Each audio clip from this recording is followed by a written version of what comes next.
Hello, everybody. Welcome into the Basketball Bulletin. This is now our second ever live stream. Decided to come on here, talk a little bit about the trade stuff going around the NBA right now. I am Trevor Lane, joined by Donnie Freeman. Guys, if you have not subscribed yet to the channel, hit the subscribe button. You won't regret it. We're going to keep you up to date on a lot of things going on around the NBA, NBA adjacent, controversial topics, trade topics, funny things as well at times. For example, Donnie, you and I were laughing at this. Jimmy Butler, like he has to know. Jimmy is trolling everyone on the heels of rumors that created a big stir last night that Jimmy Butler wanted to go to the Phoenix Suns. He dyes his hair orange. Is that a real thing? Or did you get sentoed? Is that a real thing? I don't know. Did I? No. I actually don't know because this is like unbelievable. So it's awesome.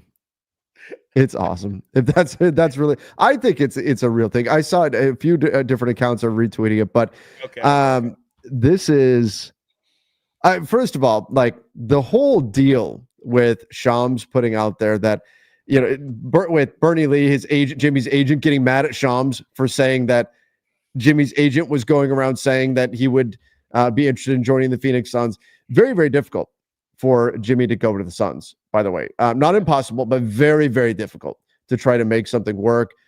First and foremost, you need Bradley Beal to waive his no-trade clause, but I don't think I've ever seen an agent fire back at a newsbreaker the way that Jimmy's agent did. And then Jimmy shows up the next day with his hair dyed orange. I mean, just chef's kiss. That's amazing. Yeah, it's pretty crazy. I like how today Shams also doubled down. He was like, nah, I got my sources. I knew what I was doing. I'm a professional about this. And I think the real thing that I think that's a little bit lost in the sauce with all that is Shams is saying that like it's not that the agent told him specifically. It's that he's hearing that the agent is telling other people XYZ. And so that's how it got back to him. So that's what he's reporting. He feels pretty confident in those people that the agent told. So it's just a weird situation, but to see Jimmy kind of just pour fire on it or gas on the fire, whatever it is, whatever the saying is with this is pretty crazy with that hair. That's extremely petty, but it's like a Jimmy Butler move for sure. Well, you and I were lamenting, I think it was yesterday, we were talking about the fact that Jimmy didn't dress up for picture day this year, right? For media day. He's been, emo Jimmy in the past, dreadlocks Jimmy, all that kind of stuff. This is like, this just feels like all's right in the world when Jimmy Butler is doing things like this. Yeah, that's totally a Jimmy Butler move. This is pretty crazy. It's so crazy. That's why I said, like, is this real? Did we get sentoed or? I saw on that same topic. I saw a set. This one was actually a Centel one, and it was the Miami Heat's response, and it was like a actual like letter that looks like the ones that the team sends out, logo at the top, just a regular like email, and it was talking about this situation. I was like, nah, hold on, let me check who it's from, because that's how it is out here now. You gotta watch because now you gotta really check like parody accounts. So it's not as bad as it used to be with the fake accounts. Where it would be Shams, but they replace like an S with a dollar sign or something like that, just to kind of like mess with you.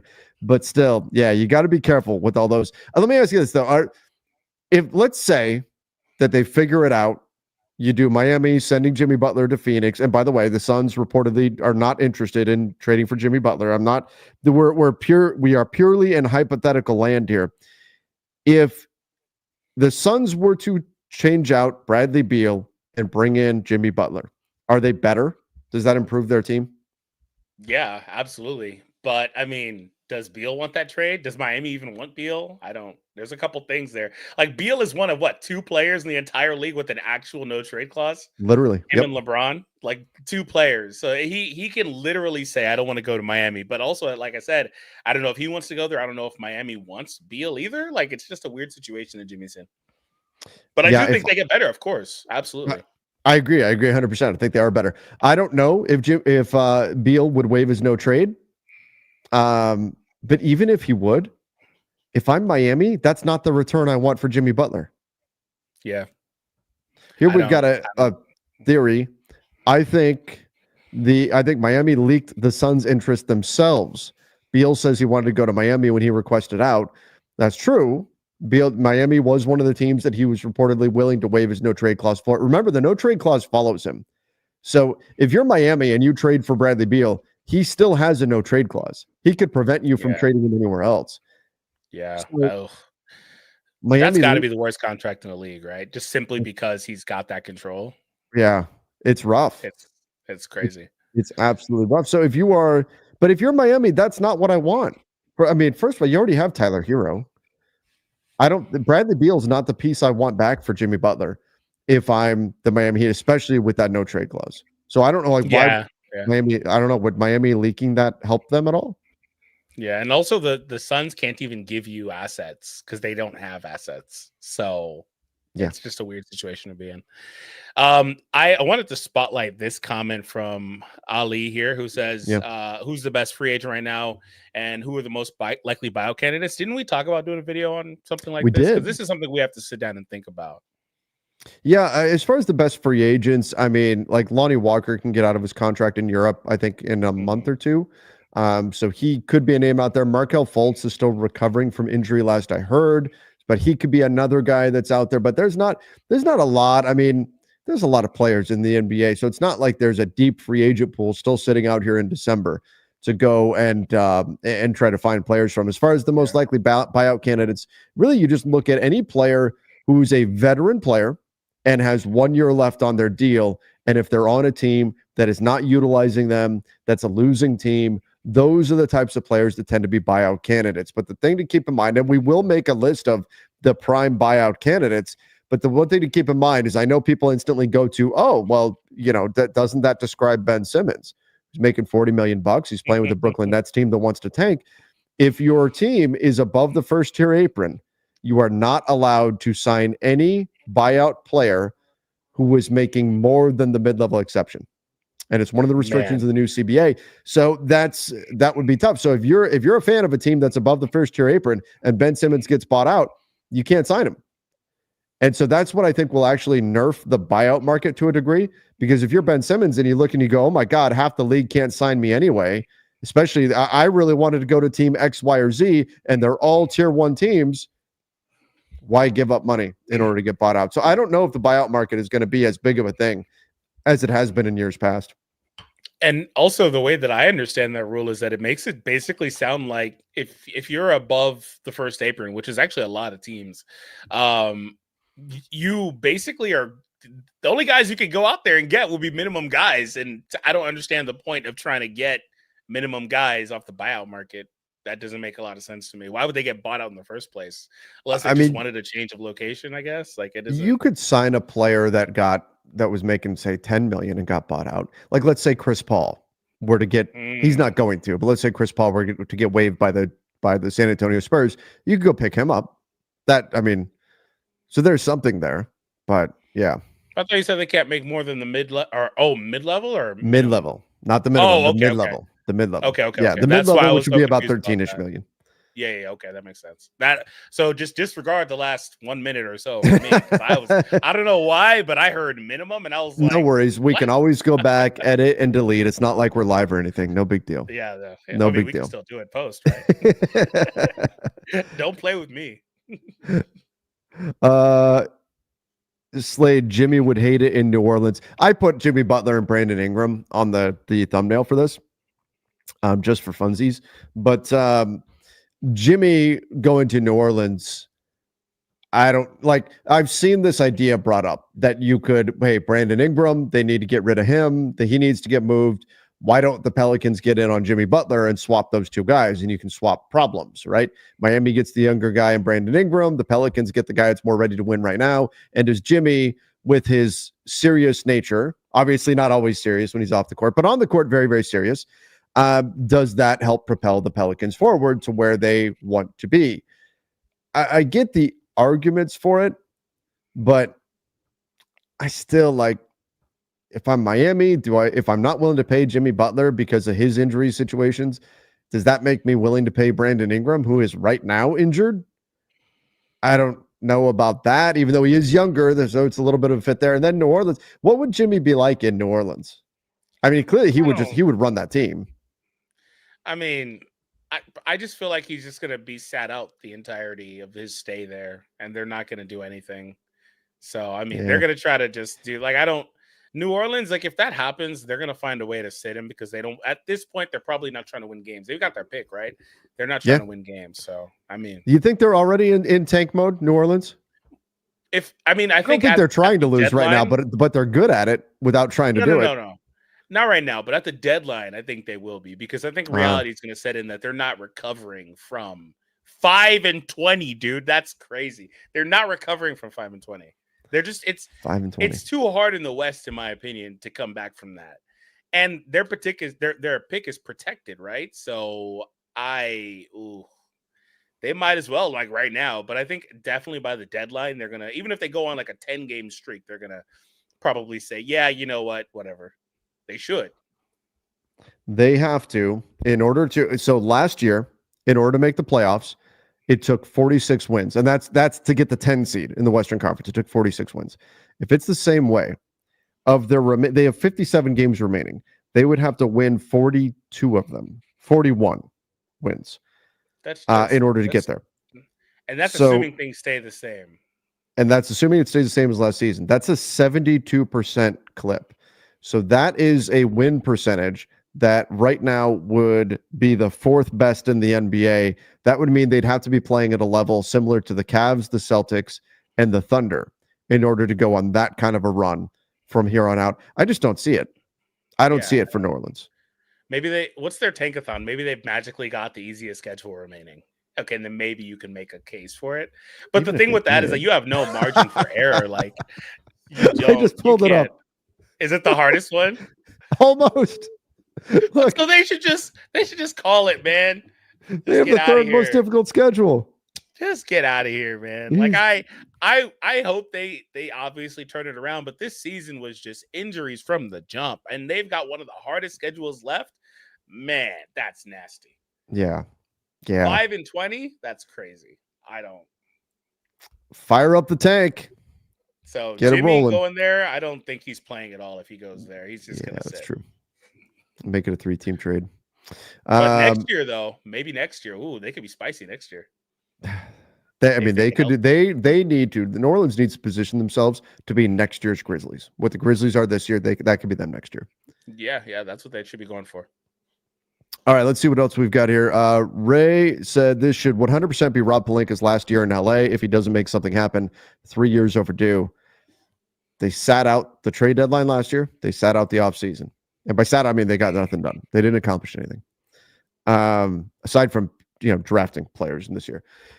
I would, on one hand, I would assume that the seat is probably already getting a bit warm. But then again, this is the dude who got an extension off of the Russell Westbrook trade. This is one of the worst trades we've seen in the history of sports. The craziest thing about that is they didn't even announce it, really. They kind of just did it hush hush. We didn't find out until a couple of months later, like he got an extension. Everyone was like, wait a minute, what? They fired Frank and gave him an extension for that? Like, it's crazy, man. But I agree. He should, if he doesn't find a way to do something this year, I don't think you can explain to your fan base why he still is in a position. He shouldn't have it. Yep. But I felt that way last year. He should have been gone as well. If you're a Lakers fan, should you be worried about that? Like if Rob Pelinka's seat is getting hot, are you worried that he would make a panic move? No, I don't think so. I think he's so scared of the opposite. Like maybe because he feels like he's got so much job security that he doesn't want to make the wrong move. I think that's where we're at now. Yeah. But that's why Jeannie moved on from her brother, from Jim Buss, and from Mitch Kupchak when she did ahead of the trade deadline, because she was worried, oh God, last time these guys felt like their jobs were threatened, we wound up with Luol Deng and Timofey Mozgov. Like what kind of damage could these guys do at the trade deadline if they feel like they have to do something and they're trying to save their jobs?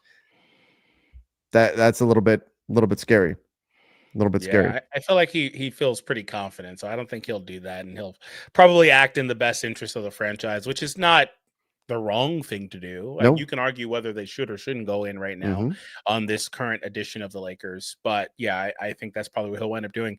But I'll say I thought that he should have been gone previously. I think what bought him time was that trade that he did pull off for us, where he got back those guys and they went on that run. They made it to the Western Conference. Like, I thought that really gave him more leeway with the front office or in the front office position. So I think that was huge for him. J Palm, Trev, you're putting in work these days? Yes, sir. Yes, sir. We're getting it going here. The basketball bulletin, of course, we've got the NBA front office show and Lakers Nation and all of that sort of stuff. But this, Donnie, this is ours. This is just this is our independent channel here, our independent space. Would you trade Austin Reaves for Miles Turner? The Pacers would then have the Team USA backcourt. The math doesn't work in terms of the finances because Miles Turner just makes more money. Would the Pacers move Miles Turner? It's actually an interesting trade. You'd have to, so let's call it Gabe Vincent and Austin Reaves for Miles Turner. Would you do it?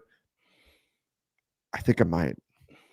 I mean, I'd do that instantly. I love AR, but I would do it.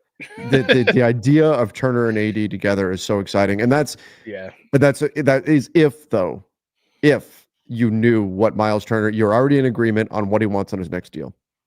Yeah, that's it. I'm doing it. Remember that whole saga with him and Ayton as well, where it was like, they tried to get Ayton in Indiana and all that. It was so dominating. Like, yeah, it was so weird, but it wound up working out for them. But just crazy with that whole Turner saga. I think maybe because they're floundering, maybe they could decide to retool or change the team around. I don't know. Stacy says, I'm late. Look, remember I said BI to OKC. Now it's Butler to OKC if they want him. They took on Gordon Hayward last year. That didn't work out for them, though. Even Gordon Hayward's wife said so.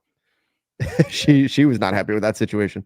This trade market goes through OKC. Yeah, which is crazy because OKC right now is kicking everyone's ass. When you look at in terms of how they manage assets and everything, there you go. OKC right now has the best point differential in the NBA. They are the number one seed in the Western Conference.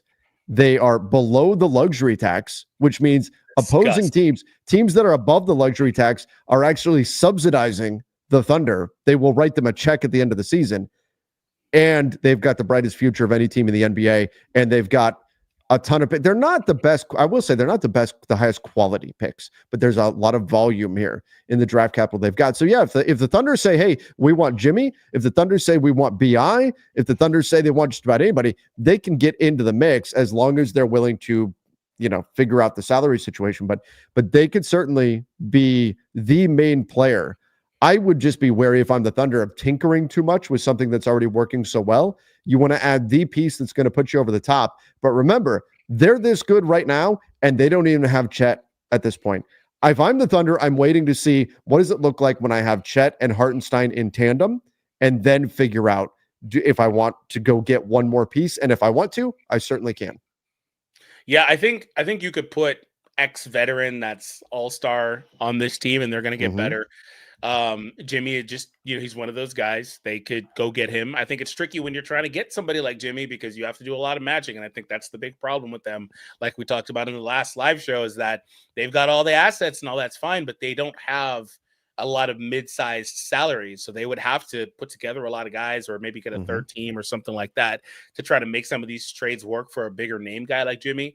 But I think what the move should be for them is largely keep the roster the same. Obviously, it's working. You don't flip it. But I think one thing they might find value in is getting a third rotation big in there. I think that could be huge for them because when they're out one, they're they make it work. But I think you would want that optionality.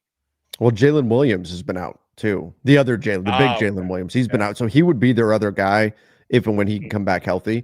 But you're right. I think they could add another. What is he, like 6'9"? He's a little undersized. They could still add another guy.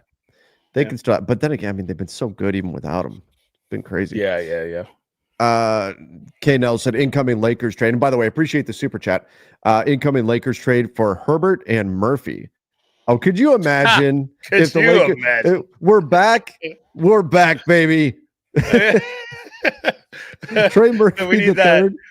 We need that Idris Elba meme. I want you to tell him that we're right. We're back, right? That meme where he's got the hat on. Yeah, Dude, if we got them, I'd feel real confident. But I don't think that's happening, unfortunately. Yeah. I also don't think the Pelicans would want to give us either of those guys, to be honest. I don't think they want to trade with us whatsoever. Like, what would it take? Like, it would say, hey, we'll give you AD back. Yeah, then at that point, I'm not doing it, obviously. No, right. But I'm saying, but that's what the Pelicans would want. Yeah. Like, they're not going to take D'Lo and a couple of future firsts for those guys or something. That's not. Like I said, I don't think they would take that for either one of them. I just don't think they would trade with us. It's one of those things where it's like they don't like the Lakers, so they're not going to do it. So Matthew said, as a Thunder fan, I don't want us doing anything huge until Dub, so Williams, Chet, and Shea are locked up. Yeah, you got to make sure you've got all your salaries in a row. Let me take a quick peek at their. By the way, guys, if you haven't checked out Spot Track, they just updated their trade machine, with some suggestions that I made yesterday. I couldn't believe it. I messaged them really quick. I messaged Keith and just said, hey, you guys want to, here's some ideas for your trade machine to make it even more useful or shareable. And they instantly implementing these changes. Pretty crazy. But so you've got SGA. You've got him on his deal for 3 years here. We want to look at Chet Holmgren. Yeah, he'll be a restricted free agent 2 seasons. You can extend him next summer. So if you're waiting on that, then you're kind of, you're putting yourself in a tough spot if you're actually going to make that kind of move. And then Jalen Williams can also be a restricted free agent in a couple of seasons and is extension eligible. So that's some big money that you have to dole out this next summer. Given how good this team is, though, I think you definitely should. Where like all those young player rookie contracts, they all start to come back around the same time. Yeah. So they're gonna have to. They just gave, they're gonna give Chet that. They gave Shea his a couple years ago. Like they're gonna have some big money on the books soon. But right now they don't have a ton of it right now, especially after giving Hartenstein that contract too. Well, and Hartenstein, they said, you know what, we've got space. Might as well just do it. Let's overpay to make sure we get him. Let's give him a big reason to leave the Knicks. And you can look, he's got that declining salary, $30 million this year and $28.5 million after this. And then, I mean, look at that. Look at that. You know what that red means? I know when we look at the Lakers pages, we never see this. That's called a team option. A team, not a player option, a team option. That's fantastic. And especially because you can keep Lou Dort on that team option here now, and it's $0 guaranteed. That's insane. Not unguaranteed team option. That's fantastic. Fantastic work there by the Thunder. But there is the possibility, if this team, let's say you go make a championship run this season, let's say the Thunder win the whole damn thing, and they might. Oh boy, look at this. SGA, Lou Dort, Chet Holmgren, even Kenrich Williams, Jalen Williams, for sure. These guys are going to get paid. These guys are going to get big deals, and OKC is going to get really expensive really, really quickly. Well, that's where that money that they're making right now, not being a tax team, is going to add up. When it comes time, it's like, all right, just pay the man or pay the others, I guess, because you're going to become like the second most expensive team in the league, probably somewhere around there. But look at the ages of these guys, though. Yeah, you could keep this together for a long time. Yeah, you could keep this team together for a while. Now, at some point, though, it may get to be too much. Like at some point, you may have to make some tough decisions under the new CBA. You may have to say, hey, you know what? Look, we can't keep. We're not going to be able to keep Kenrich Williams. We're going to have to move on from him. Something like that. You're going to prioritize Dort, SGA, of course, Chet, J. Will. You're going to prioritize all those guys. But at some point, you might have to make some tough decisions with some of the other guys. But NBA teams in general right now, like planning out 5 years is a lifetime. It's very difficult to plan out 5 years. I think the Thunder legitimately can plan out their next 5 years. Yeah, which is kind of crazy considering the way that the CBA is designed to squeeze these teams that are able to do that. Yeah. To where they're going to have all these big salaries and they're going to eventually it'll become a problem, but I think they've got a nice window here. And do you think they should maybe move on from some of these younger guys, or do you think they should just extend them all, keep them all as long as they can? Based on what I'm seeing right now, I'd be keeping everybody if I can. But again, I prioritize my core pieces. SGA, Dort, I would have that mix, and so on. Yeah, it'll work out. Fernando said, and again, appreciate the super chat, said AD to OKC for 4 2025 first round picks, LeBron to Golden State for 1 2025 first round picks. Now, you'd have to have salary going there. There would be salary coming back in that. So that's a lot of salary. That's a lot of salary. That's a lot. I mean, that's what, $100 million just about in outgoing salary for the Lakers. Looking at OKC's books, I mean, what do they have to give up here to even do that? It's got to be either a bunch of guys or like Hartenstein, and then also the Lakers don't have the roster spots. It's kind of hard. It is tough. It is tough. And what are you giving? I mean, then what? You've got Chet and AD if you're OKC. That's if I'm OKC, I like that. I like that. But what do you give up? Upgrade. You build a trade off of Hartenstein, Kenrich Williams, and then tons of draft capital, and off you go. Or Hartenstein, our old friend Alex Caruso, something like that, and then off you go. That's how you would have to build something like that out. Now, if you're the Lakers, are you doing that? Is the quality of the picks that OKC has, are they high enough? Remember, the Lakers don't have their pick in this year. It goes to Atlanta Hawks. So the trading LeBron and AD to tank that, I mean, the Hawks would love it. They'd be thrilled. OKC would be unstoppable. Yeah, OKC would be really, really good if that happened. I mean, they're already really good, but they'd be insane. If you had Chet and AD together with SGA, with Lou Dort, with Jalen Williams, oh my God. I think Chet is low-key the perfect archetype of a center to put alongside AD. I like that a lot. I know fans want more of a burly center, which I'm cool with that too. But I like the 3-and-D style that you get, the versatility you get with Chet.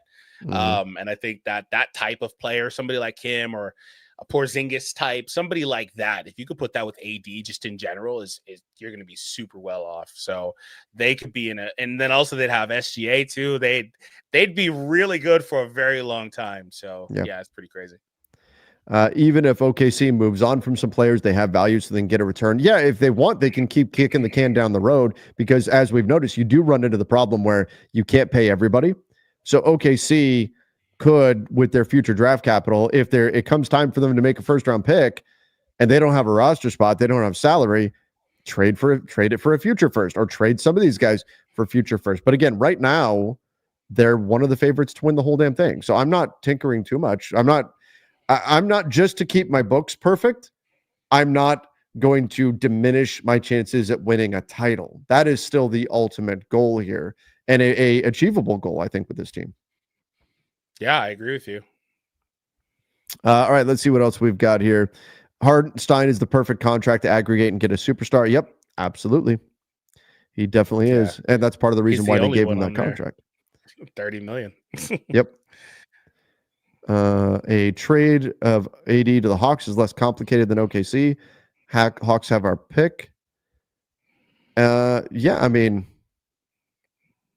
you get your own pick back? Yeah. And I don't know. I think the thing with that, like, original trade is that if you're like trading with OKC, you want to get those protected picks that they have. Maybe you don't want to try to get the picks that are OKC's specifically, because then that's not really going to be worth much to you. But maybe if you can get some of the other ones that they're sitting on. Also, we didn't really talk much about it, but the LeBron piece of it is also extremely hard to put together too. LeBron and the Warriors. Yeah, has to be a really hard one.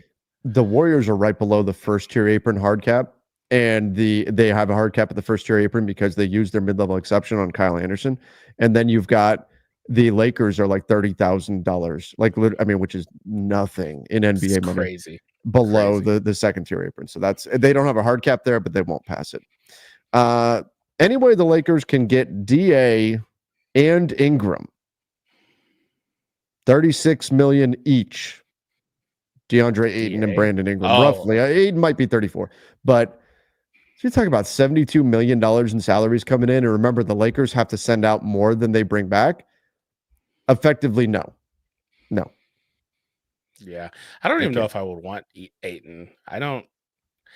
Something about him I don't really just personally care much for. Maybe he's it's a low the motor guy. Yeah, maybe that's it. He doesn't seem to play with a lot of force either. For somebody as big as he is, he seems content to just do a lot of pop shots or mid-range shots like that or flip shots around the rim. Like I don't really know like if he plays with the force I would like. I mean, but he's big. That if you're the Lakers, that would be good. You get a big guy. I worry about what would happen. But he's like, him. What would got happen like to him in LA? I don't know. I don't know. Like he would. I also get don't eaten know alive. if he has the. I was gonna say I don't know if he has the personality for LA. I think Yeah. that also matters. But he also makes like what 30 million, 35 million. I think that's also kind of rough. Mm-hmm. So I don't know. The Ingram to Memphis, please. I mean, you could stack up Marcus Smart, some other contracts there, and you could go try to make something like that happen. Yeah, I mean, that's interesting. I think he'd be a pretty decent fit there. Maybe you want somebody that can work a little bit with the ball in his hands, or the ball not in his hands, that can work off ball a little bit more because you do have Ja. But he's the type of guy that I could see Memphis, or the level of player I could see Memphis going after. They've bounced back very well. They even withstood injuries so far this year and still managed to stay afloat, unlike last year. They're in really good position right now. And so could they get in on Brandon Ingram? Sure. And I think he'd be an interesting fit for them moving forward. Although for a team that experienced the catastrophic injuries they did last season, it would take some titanium cojones to bring in Brandon Ingram and be worried about every single time he hits the floor or whatever else happens. Yeah, I don't know if they would do it simply because the injury concern, because Brandon also is somebody he's dealing with one now, but he's always dealing with an injury, it seems like. So like I don't know if they should do it. But I mean, that type of player, or like a Jimmy or somebody like that, if they could add a piece like that, an all-star adjacent player, that would be awesome for them. They would, I think, take the next step and be pretty comfortable as one of the contenders as long as they're able to stay healthy. Ingram to the Nets, Jay Palm says, I don't see it, because if I'm the Nets, here's the problem with Brandon Ingram. And there's, many problems with Brandon Ingram in terms of the contract and what he wants on his next deal and all that sort of stuff. But the problem is that if you are a rebuilding team, which is what the Nets, I believe they will be, even if you could argue they're winning a few too many games right now, they will be. But if you're a rebuilding team, Ingram is just old enough and just good enough to where he probably helps you win a few too many games in the present. And by the time your team is really ready to be good, he's probably on the way down. If you've got any kind of a multi-year rebuild here going on. And then conversely, if you're trading him to a team that's a contending team, they probably already have guys that you would rather have the ball in their hands than Brandon Ingram. And that's where he's at his best, is with the ball in his hands. So it's a little bit of a challenge to find that sweet spot. And I don't think the Nets or any other rebuilding team is the right way to go, because they'd have to effectively say, Brandon Ingram is going to be our guy that we're building this team around. And I just don't see him as that. Yeah, no, I don't know if they should go for Ingram specifically. I don't think that he's the guy that they should be trying to build around right now. I think they're better off just trying to hedge their bets, get the rebuild going, and go from there. This comment, Jermaine said, I heard Keith say you can combine minimum guys after December 15th. Did I hear that right? Yeah, that was actually news to me as well. This is, welcome to the new CBA. But yeah, so up until December 15th, which is also the date that the most of the contracts signed over the summer become trade eligible. After December 15th, you can stack up minimum salaries. So that's another little thing, another wrinkle that they added in to the new CBA. Let's go here. D'Lo, JHS, and a second for Keldon Johnson. I think the Spurs would probably do that. I think they're willing to move on from Keldon Johnson. You've got 2 expiring contracts there, and at least they're getting a second round pick. I don't know if I'm doing that on the Lakers side. I think you lose D'Lo's playmaking. Not saying I think I am a bigger fan of Keldon Johnson than most people are, and he's had his struggles in the last couple of seasons here, this season, the last season. But I don't know from the Lakers' perspective if I do that. Yeah, I like Keldon, but yeah, I think you do want D'Lo's playmaking still. I don't want to just I don't know. D'Lo's so polarizing, because half the fan base is just so ready to just throw him away. Even if he plays good, because they just need to see him do it in the playoffs to even have any little bit of faith. But then there's the other half is on the opposite end. And I kind of reside somewhere in the middle. I think he's extremely valuable to our team. I think that he the team doesn't win some of these games they've won without his production and his steady, playmaking for them for the most part. And I think that if you're going to give him up, I think you want to find somebody that can handle the ball, create for you as not only like a secondary creator, but you need a primary creator for some of these groups. I feel like they've tried to put AR in that role, and I think that sometimes he's been successful and he hasn't otherwise. I think AR is probably just going to top out as a secondary creator for you, which is fine, but you do need more, just aggregate ball handling on this team, which is one of the things they already struggle with. So kind of an interesting situation. Speaking of them, what is a likely trade for our Lakers? Do you think they're going to throw D'Lo into some trade? Or I think he's going to definitely be in trade talks. I think 100% he's going to be involved in trade talks from here all the way until either he's traded or we hit the trade deadline on February 6th. He's going to be in all these conversations. He has to be, because that salary number, right? He's like one of the main guys that can even be in the trades. Absolutely, one of the main things, especially as a big big-ish expiring contract. Yeah, I think he's absolutely going to be in there. But I think the most likely thing, maybe it's the least exciting thing. It's just the simplest. It's the Valanciunas trade that we've been talking about. Gabe Vincent for Jonas Valanciunas. And it could be somebody other than Gabe Vincent, but going after Jonas Valanciunas. And I don't think he necessarily fixes everything in terms of the big position, but it's a very simple, very easy trade with a team the Lakers have traded with multiple times over the last 5-ish years or so. So that, I think, is the most likely trade for the Lakers to make. Yeah. Do you think they're going to get that done on the 15th, like some people have been trying to say? On the 15th is pretty rare. Around the 15th? Maybe. It depends. Like, what are they willing to give up? Did you see the Wizards put out today that like they want to keep him, that they like him and all this kind of stuff? I saw that. Negotiating through the media, baby. Let's go. Yeah. Negotiating through the as media. Like a veteran piece and stuff like that. That's just interesting. Yeah, I don't know. But I don't really think, I think we need another big. I just don't know if I do know. I don't think so. I don't think he swings the needle like all that much for the team. I think it'd help, obviously, but it's not like he's going to add like 5 more wins to the team or something like that. That's not the way I view it. I think it's more or less just they need another big, so they're going to go out and get another big. So that's not the type of trade that I think that's really going to catapult them into winning a bunch more or anything like that. Donnie, we've got some comments here on our style choices. Someone says, I look better without a hat. I've been in a very hat mood lately. It's now just muscle reflex, where I just, as soon as I go to go on a show, I just, boom, I throw a hat on and I off and run it. I mean, I can go, I've got hat hair. I can go hatless, but I don't know. I've been in a very, I don't know. Do you do that too? You go through stretches where you wear hats like all the time and then other stretches where you don't? Yeah, I do. They also said they don't ever see me without a hat. That happens every now and again, but I have, and this is like a fourth, maybe a fifth of my collection. I come, this is just all here in the office here. I come prepared. I have hair and everything. I just like wearing a hat. I'm the same. So I've got a rack in my closet that I can stack up all my hats, and I've got way more. In fact, this hat I was wearing today, and my daughter said, she goes, "Is that a new hat, Dad?" And I'm like, "Uh-oh." I'm gonna get my wife's looking at me. Did you buy another? Is that new? Did you buy another hat? Like, no, I've had this one for a little while. Yes, it is. It is new. It's newish. I think I got it last week.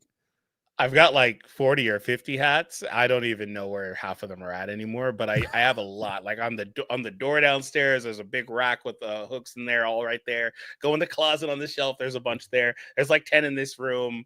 They're all over the place. So that's why, we always, I'm always going to be in a hat, and it'll be rare to see me otherwise, unless I'm like adjusting it. So somebody said, put your hat back. Yeah. Anyway, there. Put your hat back on. I'll put it back on. Put it back on. All right. Let's go. I hear you, but KJ is young, like Rui, and we need wings. Oh, Keldon Johnson. Yeah. Yeah, I mean, he is, and they do need wings. 5? Yeah, I think the issue with Keldon Johnson is he, like JJ's talked about playing whack-a-mole, right? and where you're fixing one problem but creating another. And so if you're trading, say, D'Angelo Russell in a deal to get Keldon Johnson, now you're thin at the ball handling position at the point guard. You need another initiator. And that's the problem that you run into there. So what problem would you rather have, I guess, is the question. That's the hard part. That's the hard part. Oh, here's this one. Jalen said, wear the basketball bullets and hats. Maybe someday that'll be the next step. Maybe we'll do merch. Oh yeah, step. We need to do it. That could be pretty fun. People asking about Zach LaVine. Will he get traded? What do you think? Do you think Zach LaVine gets traded? Nah, I don't. I actually don't. We talked about that in the video earlier. So if you want more, check that video out. Went out today. But I just think it's too hard. It's too much money, which is unfortunate because he's playing so well. And I think that a lot of teams will be really happy to have him. The player, it's just the contract is the real issue with him. So I don't know. And then again, it's not even about like this year. It's about the fact he's still got another couple of years on the contract where he's got ascending money, I believe. So it's just, it's really hard. Yeah, it definitely is. It definitely is. And that's the challenge but he's a great player. Very, very good. I mean, yeah. TJ McConnell, if the Pacers are sellers, they see TJ McConnell as like their Nick Collison from back in the day with the Sonics and then the Thunder, where he's or a Udonis Haslem with the Miami Heat. He's like that guy with them. Like they gave him a long-term deal. They want him to be with the franchise forever. He's probably going to wind up working for the team after his playing days are over. I don't think the Pacers are going to move TJ McConnell. I like him a lot. I don't think they're going to move him though. Yeah, I don't think they should. I like him on their team. But I mean, like we talked about earlier, the thing was with them is like they could be in a situation where if they keep on struggling, maybe they do flip some of those guys. I just don't know if it's him. Can the Bulls eat a portion of the cap hit on Zach LaVine? No, that's an NFL style thing where you can pay part of the salary for the player that's going out. That is not allowed in the NBA. So it would be an interesting wrinkle to add to the NBA, but it is not currently part of the NBA system. You're not able to do that. That would be pretty cool. It would be. What moves do the Pacers need to make? Wild how their play fell off a cliff. So the Pacers, they're really struggling. Miles Turner's turnovers. Been an issue. One of the worst bigs in the NBA in turnovers this year, which was not him last year. And Tyrese Halliburton has just not been a superstar. He's been good, but not a superstar. And so he's taken a bit of a step back, and I think that's really hurt the club overall. They're not, I think it was a little bit of a fortunate run for them last year. I've seen comparisons that they are kind of the Atlanta Hawks after the Hawks made that Eastern Conference Finals run, where it was more of kind of a fluke thing. I do think the rest of the East just kind of fell apart, and the Pacers sort of fell backwards into an Eastern Conference Finals spot. I don't think they're necessarily a bad team, but I do think that they are missing some pieces. Particularly, they need another backup big with the injuries that they've suffered. They had James Wiseman, but he dealt with an injury now. He's out for the season with the Achilles thing. So now, if you're the Pacers, I think you need a bit more size on the wing, some grit, some guys who can help you on the glass, and you need a true backup five. And then you need Aaron Nesmith and Andrew Nembhard to be healthy and on the floor and producing if this team's going to get things back on track. But I do wonder if, just given their personnel, if Tyrese Halliburton is an all-star and not a superstar, if their ceiling is simply limited. Yeah, absolutely. They can't go the distance without Halliburton actually being a superstar for them or looking like he was going to take the next step. I mean, that first half of the year for Halliburton was crazy prior to the injury. He was so good. I felt like he didn't really get back to that form. I don't know that he has since, really. He feels like, just watching him play, it feels like he's doesn't have the same first step that he had a little bit then, which is a little bit weird because he's still so young. I expect it to come back, but it feels like he's still hampered. Also, his shooting has really taken a dive. Yeah. Also, like you said, I think this team needs to get bigger, play bigger here. They don't have a lot of guys in their rotation that are bigger. They were also going to try to leverage somebody like James Wiseman. I don't know that he would have made a huge difference, but he went down after the first game of the season, something like that. So awful. they have been in a weird situation here, but I think a lot of it comes down to the play of Tyrese, and I think he is the one that kind of pushes them to the next level. On last year, I saw a stat floating around earlier that they were one of the better teams playing against teams that were above 500 last year. They won like 28 and like 21 of those games. 28 and 21 is the record. So they were really good last year playing against the best teams in the league, which is a promising thing to see considering they brought back most of their core roster. But it's just the play has not been there. So I think that's one of the things. But I'm not like fully out because they are in the East, and I think they can recover from being 5 games under. But I think that they're going to need to step it up. Yeah. And maybe they are a mover on the trade market. They've got some pieces, I think, but Indy is in a bit of a weird spot. They need Halliburton to be Halliburton. They need him to be the star from last year. Love the last podcast on Lakers Nation. Very good analysis of the Lakers' terrible front office. Well, thank you. I really appreciate that. I wasn't sure what the response was going to be. Fortunately, no one from the Lakers has yelled at me yet about it, but who knows? But I thought it was a topic that was worth discussing, obviously, and so I wanted to get into it. So I do appreciate the kind words on that. Let's see. Donnie, are you feeling better? Somebody wants to know. Yeah, I'm pretty close. I still have some congestion in my throat. I was sitting on that one for a while. I just didn't want to clear my throat. Have some congestion in my throat, some coughing. It's still like there. Last night I almost got a full night's sleep, so that's good. But for the most part, I'm doing pretty good. Thank you. All right, let's go. Let's finish with this. If the Bucks win the cup, is their turnaround complete? Well, I would contend that based on last season, winning the NBA Cup actually signals the demise of your season. Based on what we saw happen last year, they are immediately going to go on a really rough stretch. Would their turnaround be complete? It would not be complete because I think for the Bucks, the goal is a championship, not an NBA Cup. But they will take it. They would take it. It would be great given the start that they've had. I would not say they would. Giannis is not going to go in afterwards and say mission accomplished after winning the NBA Cup. He wants an NBA championship, but it would be a great sign for them, particularly if they go through a Hawks team that's playing really well, and then either Houston or OKC that can absolutely decimate you with their defense. Going through those teams, that's pretty solid if the Bucks are able to pull that off. Yeah, they've got a tough road ahead of them, so I think they'd feel pretty good about that. And, we talked about the Pacers being able to rebound. Once upon a time this season, the Bucks were in a similar position, and they have, up to this point, been able to rebound, and they've got some great play from their star players. I think Dame has quietly had a bounce-back season this year. I think he's been awesome. And how funny would it be if Darvin Ham wins another in-season tournament That's right. He would be back-to-back champ. He's undefeated. He's undefeated. He would be undefeated. Yeah, that's interesting, man. No. Darvin Ham. He is the best in-season coach in the league, apparently. But I think my favorite thing about these is that these are one and done. They're hyper competitive. You don't know who you're playing, obviously. And so they go into this and they give it their all. And that's one of the things that I really enjoy.